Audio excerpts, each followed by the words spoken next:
Bom dia a todos, quero cumprimentá-los com a graça e a paz de nosso Senhor Jesus Cristo. Nesse dia eu gostaria de convidar você a abrir comigo em Abacuque, capítulo de número 3, versos 17 e 18. A palavra de Deus diz assim: Ainda que a figueira não floresça, nem haja fruto na vide, o produto da oliveira minta, e os campos não produzam mantimento, as ovelhas sejam arrebatadas do aprisco, e nos currais não haja gado. Todavia eu me alegro no Senhor, exulto no Deus da minha salvação. Estaremos refletindo nesse dia a respeito do tema Alegria em Dias de Calamidade. O ano era 612, e nesse tempo os contemporâneos de Abacuque, Naum e Sofonias também vão enfrentar as mesmas dificuldades que o profeta Abacuque enfrenta. Eles estão vendo então um tempo em que a terra havia sido destruída. Os caldeus, que por sinal eram agora um império muito mais forte do que o Império Assírio, estava dominando o planeta, estava assolando, estava destruindo tudo. E quando Abacuque começa a olhar para alguns aspectos, sejam eles da agricultura ou também da pecuária, e percebe que nos meios de subsistência não havia mais a menor possibilidade de, a partir de então, enxergar prosperidade, de enxergar a fartura que um dia houve naquelas terras. Começa então a vir no coração de Abacuque realmente um sentimento de tristeza, de angústia. Mas é interessante observar que esse homem que, num primeiro momento, ele abre o seu coração a Deus. Se você observar o capítulo 1 desse livro, você vai observar as queixas de Abacuque e o Senhor Deus mostrando que tudo aquilo estava acontecendo como uma forma de juízo contra Judá. Mas você vai perceber no capítulo 2 que o Senhor Deus está falando também que haveria um tempo em que o próprio povo caldeu, ele sofreria as penas por conta da sua severidade contra o povo de Judá. Mas é justamente no capítulo 3 que Abacuque, sob uma forma de canção, ele vai então fazer a Deus essa oração. E ele vai expressar ao Senhor Deus a sua alegria, o seu triunfo. O triunfo esse, não por aquilo que estava acontecendo, mas o triunfo por saber que havia salvação da parte de Deus. Muitas vezes eu e você, ao passar por dias difíceis, dias de calamidade, dias de dificuldade, por receber constantemente notícias ruins, nós temos a tendência de desanimar, temos a tendência de murmurar, temos muitas vezes a tendência de nos afastar de Deus, de nos afastar da fé. Mas existem alguns exemplos que muitas vezes eles são inspirativos para nós. Quando nós nos deparamos com o capítulo 1 de Jó, e nós podemos necessariamente ver os versos de número 13 a 22, nós podemos observar na figura desse homem um exemplo de pessoa que aprende a se alegrar no Deus, aprende a triunfar na salvação que Deus é capaz de conceder. E se nós então percebermos o que esse relato fala, nós vamos observar que sucede que no dia em que as filhas e os filhos de Jó, eles estavam reunidos, estavam num momento de banquete na casa do irmão mais velho. E é nesse instante em que as coisas ruins, a partir do momento em que o próprio Deus permite o Satanás fazer algumas atrocidades contra Jó, contra a sua família, contra tudo que Jó possuía, é que eu e você vamos observar que uma notícia ruim após a outra começam a vir à tona a pessoa de Jó.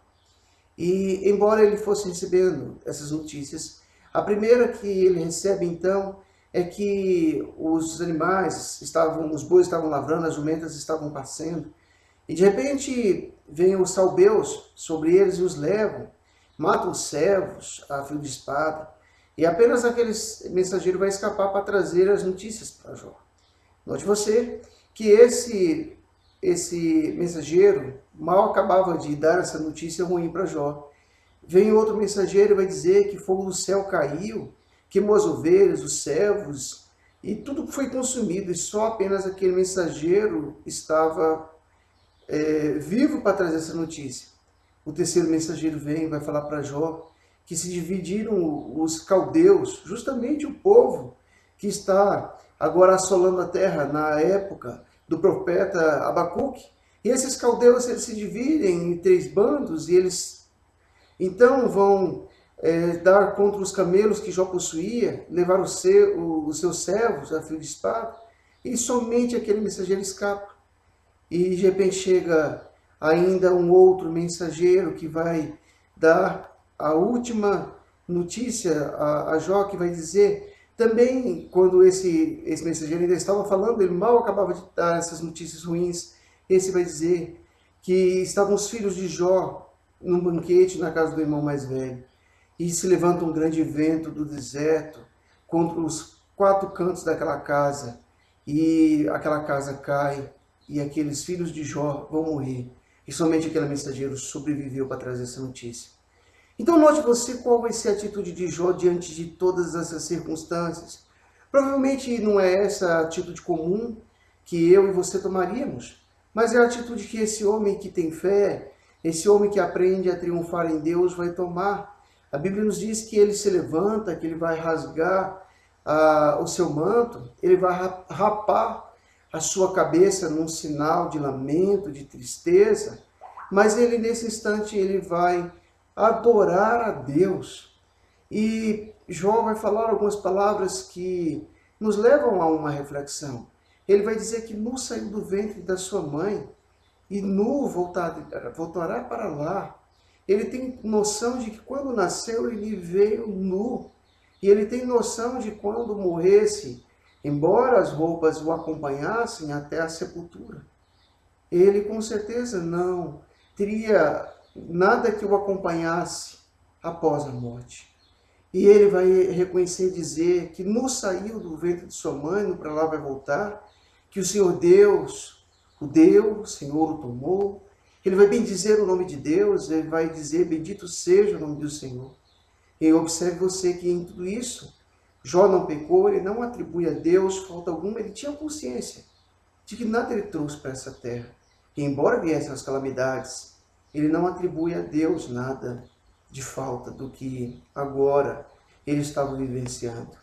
E quando nós nos separamos com o capítulo 42, nós vamos observar que o Senhor Deus, a partir do momento em que Jó vai orar pelas pessoas que o caluniaram, pelas pessoas que o acusaram nos momentos mais difíceis de sua vida, é quando Deus vai dar a Jó o dobro de tudo aquilo que ele possuía.